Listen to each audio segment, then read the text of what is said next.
Sel, Pak, semua tubuh sel. Cuman gini Pak ya, pertanyaan Bapak jadi mengingatkan aku untuk ngasih tahu ini. Semua gangguan yang genetik nggak bisa, oke? Genetik itu maksudnya keturunan, buta warna ya, terus albino ya, yang apa? Albino. Terus Bapak tanya misalnya hemofilia ya dan sebagainya, nggak bisa.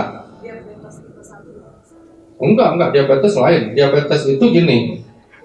Diabetes ini mungkin ada yang mau tanya juga soal diabetes. Oke, diabetes itu ada dua golongan. Satu namanya NIDDM, oke?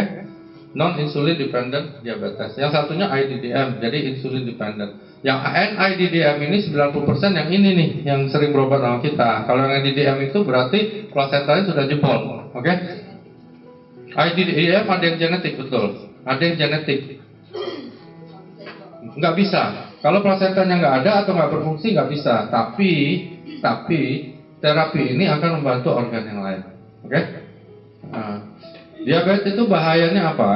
Sebenarnya bukan gula darahnya naik bahayanya, tetapi akibat dari gula darah yang sudah lama naik itu yang paling bahaya. Jadi pembuluh darah kita tuh namanya terjadi angioma. Apa kalau kayak selang itu jadi retak-retak, bisa dibayangin ya, Bu?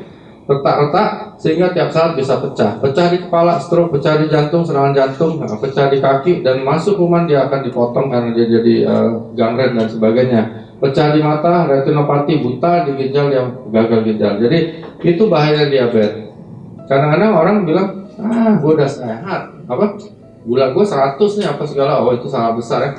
Begini, diabetes itu yang bahaya bukan kadar gula yang naik, bukan. Tapi kadar gula yang sudah naik lama dan merusak pembuluh darah, itu bahayanya. Dan nggak ada yang bisa nyembuhin, termasuk aku atau dokter manapun di dunia, nggak ada.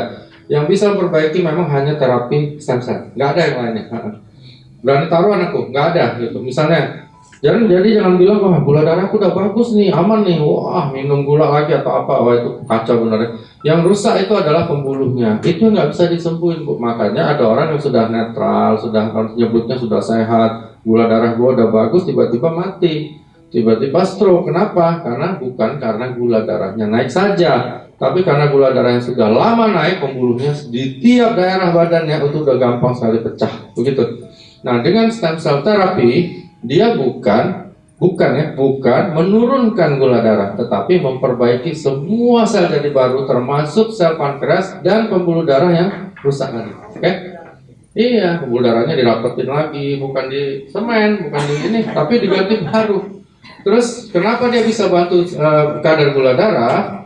Karena dia akan bentuk sel-sel beta pankreas lagi. Itu istimewanya. Sehingga insulin kita naik. Jadi insulin itu dibentuknya di kelenjar liur perut atau pankreas. Begitu sel betanya dibentuk, otomatis dia produksi insulin. Insulin dibentuk, otomatis dia ngikat gula. Itulah satu-satunya terapi diabetes yang bisa dilakukan. Kalau yang lain, boleh taruh nama aku deh. Paling kasih obat turun, gampang Bu. Kalau nurunin gula darah gampang. Mau 2000 gula darahnya, aku tembak satu suntikan bisa turun jadi 100 Bu. Tapi terapi diabetes bukan itu tujuannya. Tapi menjaga kondisi itu bisa dulu sebelum ada terapi ini. Tujuan terapi diabetes adalah mempertahankan kadar gula yang normal dengan dosis obat serendah mungkin. Itu kami. Kok gitu? Ya cuma itu yang bisa kita lakukan, Pak. Nggak ada yang lainnya. Sambil nunggu jangan sampai pasiennya ada apa-apa. Kalau ada apa-apa gimana? Bagus juga sih, jadi berobat bayar lagi sama kita. Gitu. Nah, terapi stem cell itu memperbaiki semuanya, terutama yang angioma tadi. Bahaya diabetes di situ, karena itu orang diabetes mati bukan karena diabetesnya, tapi karena